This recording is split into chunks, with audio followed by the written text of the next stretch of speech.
Thank you, Doctor. Mr. Previn.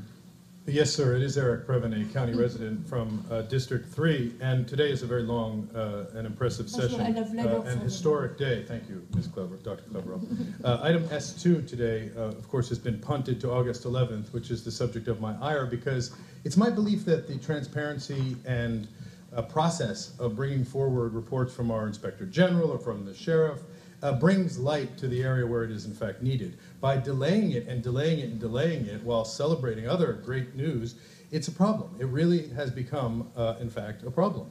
So that is item 42, as well as a John D. and Catherine T. MacArthur Foundation item, which is focused on ways to safely reduce jail incarceration. And on this day when we celebrate the increasing of wages among some workers, let us pontificate briefly about the idea that we are putting great sort of downside pressure on the impoverished populations in our community. I mean, the statistics of 3 million in poverty in LA is painful. It's painful to hear it. But when you think about what the choices become for folks who are not able to put together enough money to feed the family and do various things like that, you could see how very quickly they could turn to alternate means of getting stuff, which includes crime. And that is not like in any way would I justify such a thing, but I'm trying to explain it. And I'm trying to explain how the Board of Supervisors, who are all at the press conference now, or talking to their aides or the CEO, feel that they should, I feel that they should maybe focus on some of those enormous problems that we are in fact facing.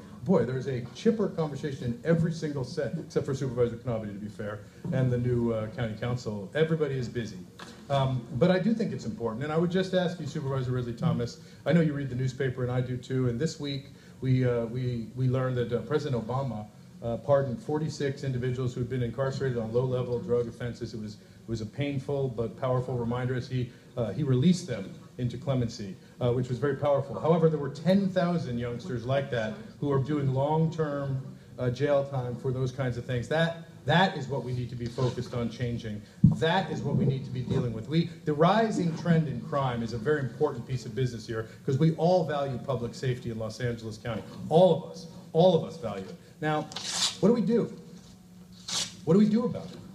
We have to give people hope and opportunity, and that's why I supported the idea of this minimum wage today, but I think that we need to take apart what we have been doing in regards to the giant incarcerator. There's another item today, 54B, for the Century facility. We're going to put in an extra sort of facility down there to wedge into where we got about 2,300 beds, if I'm understanding it correctly. That's $56 million bucks. I think we put in 5.6, we get 40 something. That's a lot of money. Imagine if we had take that money and focus it on the reentry. That guy, the Hollywood guy, Budnick, or is that his name? He made some compelling remarks on this point. So I would just ask that we focus on that. Thank you. Let me also